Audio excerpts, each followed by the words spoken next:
If somebody knew about a predatory paedophile and didn't report them to the police, what do you think should happen to them? The Archbishop of Canterbury, Justin Welby, knew about a sadistic child abuser linked to the Church of England who had committed unspeakable crimes against boys and young men. A report says Welby knew about allegations in 2013. The report says this could and should have been reported to police. The report says the man involved may have even faced justice. The report also says that the Church of England's lack of response, quotes, amounted to a cover-up. Welby has to go. He has to resign in disgrace. I mean, the monster, John Smythe, abused around 130 boys and young men over decades. He used a Christian youth camp to do it. Now, a report in The Guardian says that Welby was actually at one of these camps with John Smythe, but there is no indication that Welby partook in or personally saw any abuse taking place. But Welby has now admitted that he was warned that there were issues with Smythe in 1981. Some of Smythe's victims have tried to kill themselves. One of those survivors today says that Welby put his own reputation above helping survivors and that he should resign. The Bishop of Newcastle today says that Welby should resign.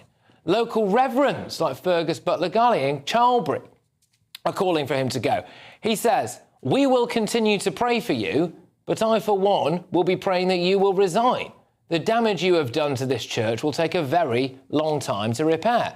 Now, the Prime Minister isn't backing him, saying that Welby's sacking is a matter for the church. Welby himself says he's considered resigning but decided against it. Well, I want to look you in the eyes now, Welby, if possible, and just say one thing very clearly to you. For the love of God, go. I mean, I've got a theory about Welby. He's gone full woke, hasn't he? He's committed to spending 100 million quid's worth of the church's money on slavery reparations. He said it was necessary because the church had done actions that denied the reality of God's universal power and love. What about the actions of that predatory paedophile that you reportedly knew about in 2013?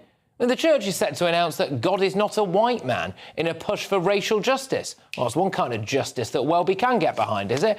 He's presided over failed asylum seekers converting to Christianity in a bid to stay in the country. People like the man who blew himself up outside Liverpool Women's Hospital, Emad El-Swalmeen.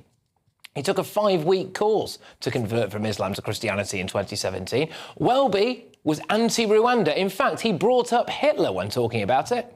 Rise in international human rights law grew out of the horrors of the 1940s, where a government that in 1933 in Germany had been legally and properly elected passed horrific laws that did terrible things. It's not the only time he's invoked Hitler. He had to apologise after comparing the threat of climate change to that posed by the Nazis. My theory is that Welby went full woke to curry favour with the lovey liberal elite because he knew this devastating dossier about him not reporting serious child abuse to the police was going to land at some point, and he wanted to get as many brownie points in the bank as possible. Just to come back to how I started here, can you imagine being made aware of serious child sexual abuse allegations and not reporting that to the police? If that was you, what would you have done? Justin Welby has let the church down, he's let victims down, he's let the country down, and if he had any shame, he'd go. The man has to go.